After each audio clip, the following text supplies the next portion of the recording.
848, Luke chapter 12 and verse 49. What does he say? I am come to send. Now, he was not an illiterate. Do you see that word? He didn't say, I have come, or I'm here. He said, I am. He was praying. I am, that which is the I am. If I say to you, who's the President of the United States, you say, Bill Clinton. If I say to you, who's God? I am. I am is the name of God. And for that reason, the I am, that which is within me, come that I might have life.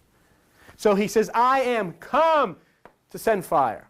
So he identifies two places, fire and water. Okay? Now let's look at it, and we'll wrap this up with this. We get Jesus in the story, Jehoshua in the story, gets crucified. Okay? Good. Let's go on to page 807. And let me show you something. And I think this should wrap it up for you, and you should have a pretty good idea of what I've been driving at for the last half hour or whatever this is. If you look at Matthew chapter 27, okay, now look at verse 60. The death has occurred. Jesus is taken off his cross and laid it, meaning his body, in his own new tomb, which he had hewn out in the rock, and rolled a great stone to the door. Get it? What's inside the stone? Water and fire. Do you understand where I'm at here? And what's going to happen? When the stone is touched, the water will flow, the fire will explode.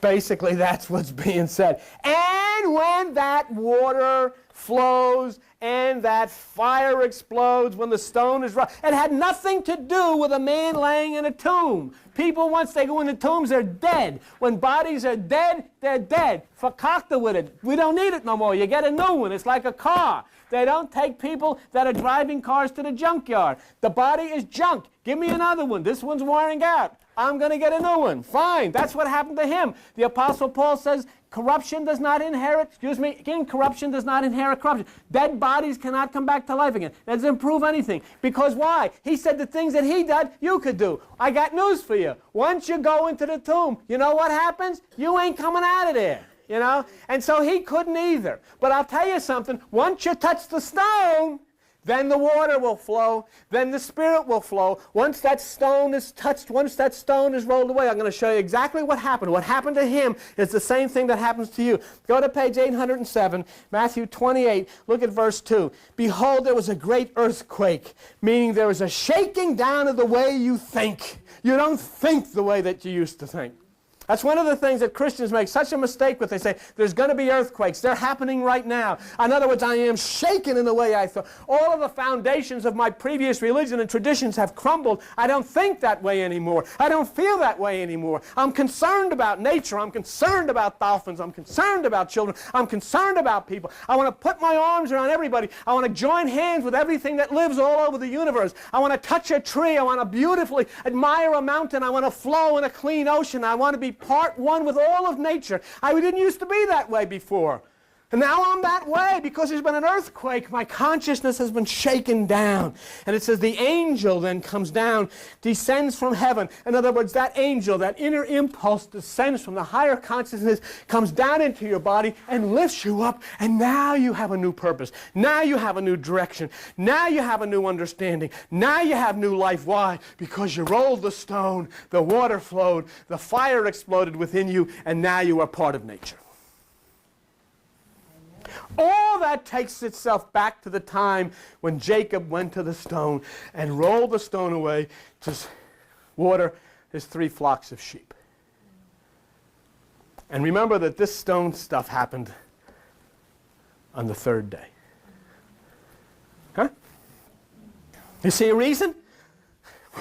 We've gone through step by step through the Old Testament into the New Testament. See logic, whether you're turning the water into wine out of the stone, whether you're taking that which is the water of life or the fire of life, the Christ, and touching that by rolling the stone away. It all comes to you the same. You have it. You don't have to go to church. You don't have to read a Bible. The stone is in front of the tomb. And when you touch that pineal gland, it's just like what happened to this young lady. When that stone rolls away, the energy comes out. The electrical energy, which is the Christ, comes out. And it starts to activate impulses from the right hemisphere of the brain. And you start to think differently. And you start to understand differently. And healings can flow not only for you, but from people around you, because you've rolled the stone away. And there's an earthquake. And there's a shaking. And I feel good. And I feel different. From the rock comes the water, the fire, the Christ, and it's inside of you right there. You were made that way. The little goose and the little dog have it happen naturally. You have to choose, will I roll it away or will I let the stone stay where it is? That's up to you. You make the choice. It's yours.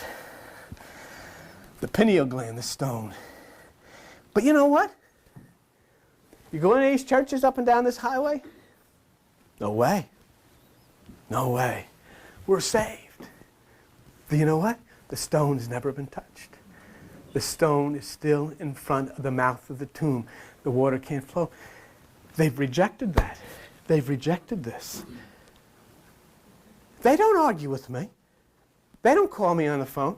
Oh, some screwball will call me and he won't identify himself and say I'm a Satanist, I'm a cult. The pastors don't call. The preachers don't call. I documented it. What can they say?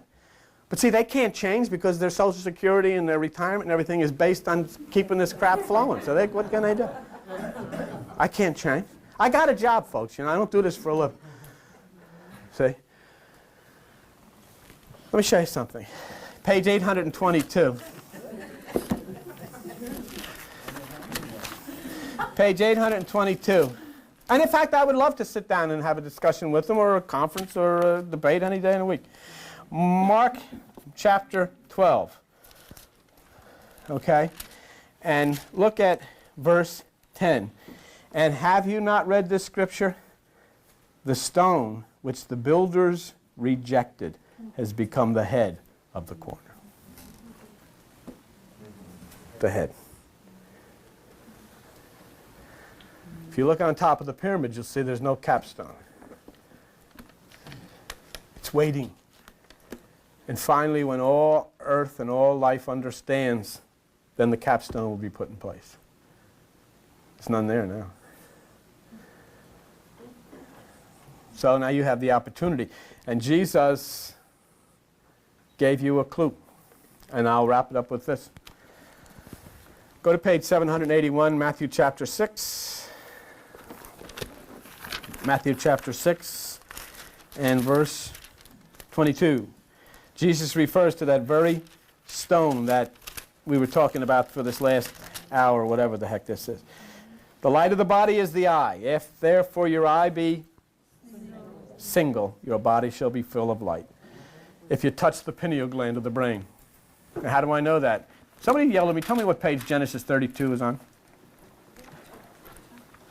Genesis 32. What page is it on? Huh? 29? 28. Maybe you want to read it with me. Jacob touched the stone, and look what happened. Genesis chapter 32. After Jacob had just touched the stone and was enlightened, it says in verse 30. Would you all read this out loud with me? And Jacob called the name of the place Peniel, for I have seen God face to face, and my life is preserved. Do you need to be a Wall Street lawyer, or you don't need to be? You don't need to be an evangelist.